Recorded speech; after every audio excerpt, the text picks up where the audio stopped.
Alors, bonjour, bienvenue encore une fois dans une nouvelle capsule sur la doctrine chrétienne. Et aujourd'hui, j'aimerais vous entretenir sur la doctrine de la Trinité. Oh, quel sujet!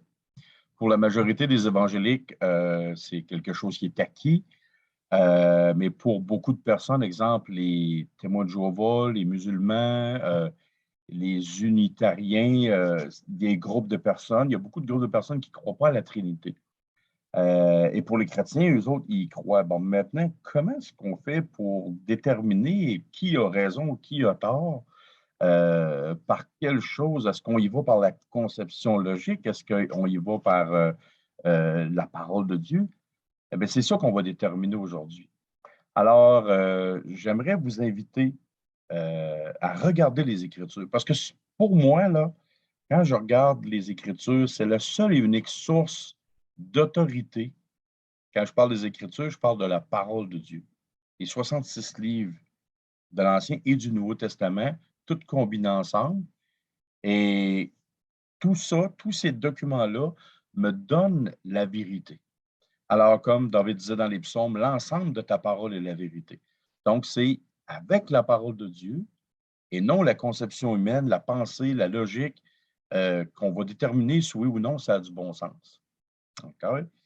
Et c'est pas à cause que nous ne comprenons pas un principe à 100% dans nos têtes que ça veut dire que ce principe-là est pas vrai, est pas bon. OK? Il y a tellement de choses sur Terre que je ne comprends pas. Pourtant, j'ai lu beaucoup, mais je m'aperçois que plus que je lis, plus que je ne connais pas grand-chose. Alors, c'est important de ne pas y aller avec notre logique ou nos préférences, mais plutôt d'y aller avec la parole de Dieu. Alors, pour commencer, comment est-ce qu'on peut comprendre, comment est-ce qu'on pourrait, qu'est-ce qu'on pourrait prendre dans la nature même pour nous faire comprendre un peu le principe de la Trinité? Si on irait avec l'eau, le mot eau, OK, c'est de l'eau pour boire, tout ça, il y a un principe H2O. Qu'est-ce que le principe d'H2O? Je suis allé chercher une simple définition. C'est une molécule simple composée de seulement deux atomes, deux d'hydrogène et un d'oxygène. Donc, dans le H2O, c'est l'essence même de ce que c'est. Voici l'eau. Son essence, c'est composé de quoi? C'est deux hydrogènes et un d'oxygène. Est-ce qu'on pourrait prendre l'eau pour nous aider à comprendre un peu le principe? On a l'eau, mais si on prend, mettons, exemple, un plat avec de l'eau dedans, on prend le tiers, on le laisse en eau. On prend l'autre tiers, le deuxième tiers, si on veut, on le transforme, on le fait chauffer, on le met en vapeur. Et, exemple, on prend l'autre, le troisième tiers et on le met dans le congélateur et ça devient de la glace. Autrement dit, les trois matières, ils sont dans leur essence même H2O, peu importe la forme ou la couleur qu'ils ont ou n'importe quoi, ils ont en eux-mêmes deux molécules d'hydrogène et une molécule d'oxygène, que ce soit de la vapeur, de la glace et ou de l'eau. Alors, la Trinité, c'est la même chose. Dieu est une personne, mais il y a trois personnes en lui. Le mot Trinité veut dire simplement trois dans l'unité. Il y a des gens qui vont dire que dans la Bible, le mot Trinité n'existe pas. Il n'est pas là, donc ce n'est pas la vérité. C'est un mensonge, c'est une invention à partir de Constantin qui a été fait par l'Église apostat et la majorité des chrétiens du monde entier sont venus qu'à épouser cette fausse doctrine-là. OK? Parce que le mot Trinité n'est pas dans la Bible.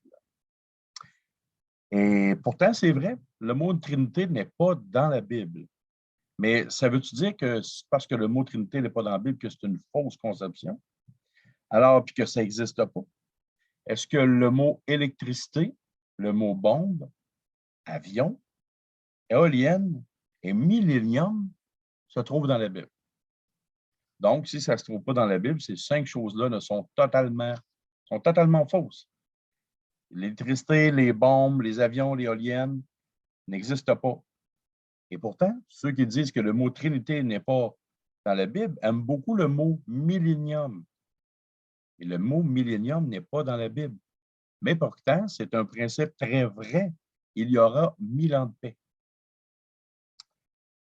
Il faut penser que ce mode de pensée-là, le mot n'est pas dans la Bible, donc c'est pas vrai. Ce mode de pensée-là, ça ne tient pas vraiment la route pour avoir une façon intelligente de voir les choses. OK?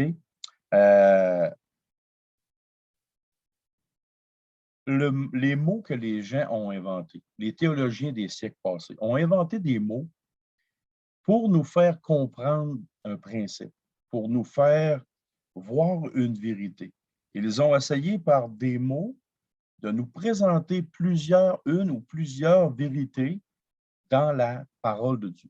Comme tantôt j'ai dit, le mot Trinité, tri pour trois, unité, trois dans l'unité. Donc, c'est un mot qui a été inventé avec une connaissance qui venait de voir, qui venait d'acquérir. Il dit, oh, écoute, on voit un principe, mais on ne sait pas c'est quoi, on n'a pas de mot. Fait que là, ils ont créé et inventé un mot. OK? C'est la même chose en science. Prenons exemple le mot cyanure. Je suis allé chercher qu'est-ce que c'est le cyanure. Bon, les hommes de science, pourtant le cyanure n'est pas marqué dans la Bible, mais tout le monde sait que le mot cyanure existe. Exemple, qu'est-ce que c'est? En chimie, le terme cyanure constitué d'un atome de carbone lié par une liaison triple à un atome d'azote et portant une charge élémentaire négative. Wow, un très grand principe, dur à comprendre, mais que les hommes de science, avec le principe qu'ils avaient découvert, ont mis un mot sur ce qu'ils venaient de découvrir. Et ils ont appelé ça le cyanure.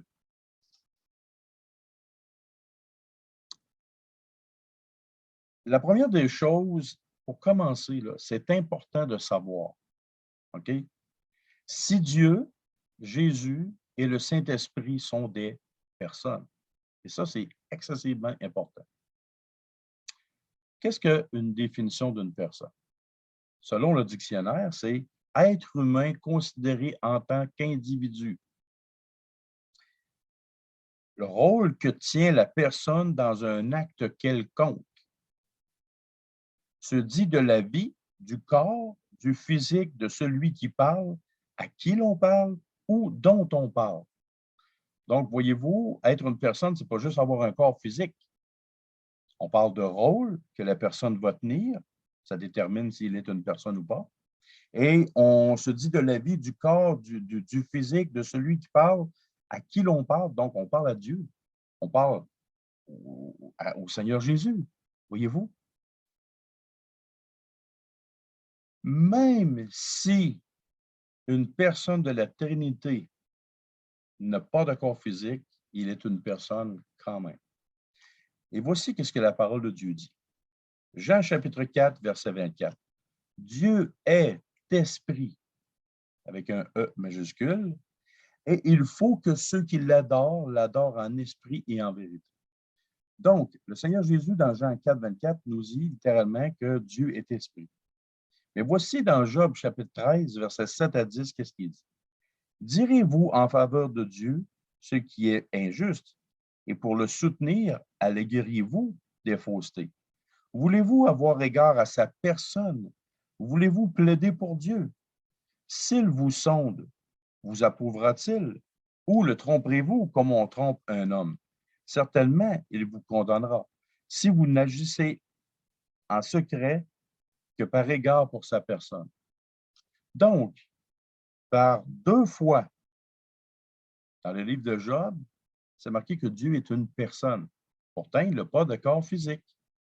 Dieu est esprit, celui qui l'adore, l'adore en esprit et en vérité. Donc, voyez-vous, Dieu n'a pas de corps physique, mais il est considéré dans la parole de Dieu comme une personne. Maintenant, est-ce que Jésus est une personne? Ben là, il faut vraiment être, même sans preuve, on sait que Jésus est venu, il s'est incarné, il est venu sur terre et il a pris un corps d'homme. Et voici. On va voir si le terme personne est associé à Christ. Dans Actes chapitre 4, versets 1 et 2. Tandis que Pierre et Jean parlaient au peuple, survinrent les sacrificateurs, le commandant du temple et les Sadducéens, mécontents de ce qu'ils enseignaient le peuple et annonçaient en la personne de Jésus la résurrection des morts. Donc, même les incroyants du temps de Jésus ont dit et annonçant en la personne de Jésus la résurrection des morts. Et voici, nous avons une autre référence dans Luc chapitre 24, versets 36 à 43. Et je vous lis ceci. Donc, nous irons voir si Jésus est une personne avec ce texte-là. Tandis qu'il parlait de la sorte, lui-même se présenta au milieu d'eux et leur dit, « La paix soit avec vous. » Saisis de frayeur et d'épouvante, ils croyaient voir un esprit. Mais il leur dit, « Pourquoi êtes-vous troublés et pourquoi pareille pensée se lève-t-elle dans vos cœurs?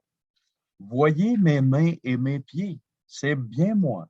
Touchez-moi et voyez, un esprit n'a ni chair ni os, comme vous voyez que j'ai. » Et en disant cela, il leur montra ses mains et ses pieds. Comme dans leur joie, ils ne croyaient point encore, et ils étaient dans l'étonnement, il leur dit, « Avez-vous ici quelque chose à manger? » Ils lui présentèrent du poisson rôti et un rayon de miel. Il en prit et il en mangea devant eux. Là, c'est assez clair que Jésus est une personne. La parole de Dieu le mentionne. Et en plus, il avait un corps physique, il interagissait, il faisait plein de choses devant eux. Il était même surpris, là.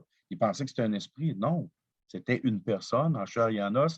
Il était réellement ressuscité d'entre les morts et les gens touchaient à son corps. Les gens voyaient et Christ mangeait devant eux. Maintenant, pour conclure, il nous reste à savoir, est-ce que le Saint-Esprit est une personne? Ou une puissance peut-être qui sort de Dieu? Ou une force agissante de Dieu? C'est ni un ni l'autre. Ce n'est pas une force, ce n'est pas une puissance, c'est vraiment une personne. Et pourquoi? Tantôt, on a parlé de rôle. Une personne qui joue un rôle, avec qui on parle, avec qui on côtoie, qu'on interagit. Ça, c'est typiquement une personne. Voici. Je vous cite des choses, un esprit, ou pas un esprit, mais plutôt une force ou une puissance ne peut pas faire ce que le Saint-Esprit fait là. C'est impossible. Il faut que ce soit une personne à part entière qui interagisse avec des gens. Et voici, 1 Corinthiens 2, 10 et 11. Le Saint-Esprit, il sonde et connaît. Romains 8, 26, il intercède pour nous. Romains 8, 27, Dieu connaît sa pensée. Éphésiens 4, 30, il peut être attristé. Acte 5, 3, on peut lui mentir. Acte 8, 29 et 13, 2, il parle et commande. Acte 16, 6 et 7, il empêche. Jean 14, 26, il enseigne. Jean 15, 26, il rend témoignage de Jésus. Jean 16, 13, il nous conduit. Jean 16, 8, il convainc le monde. Matthieu 12, 31, 32, il peut être blasphémé et on peut parler contre lui. Éphésiens 1, 13, il nous scelle. 1 Thessaloniciens 5, 19, il peut être éteint. Galates 5, 16, on peut marcher par lui. Alors, voyez-vous, ce n'est pas une force agissante, ce n'est pas une simple puissance qui sort de Dieu, c'est une personne à part entière. Alors, on va terminer cette première partie, cette première capsule-là sur la Trinité. C'est la partie numéro 1. Il va y avoir la partie numéro 2. Alors, si vous avez aimé cette première partie, alors cliquez sur j'aime et partagez en grand nombre. Merci beaucoup et à la prochaine.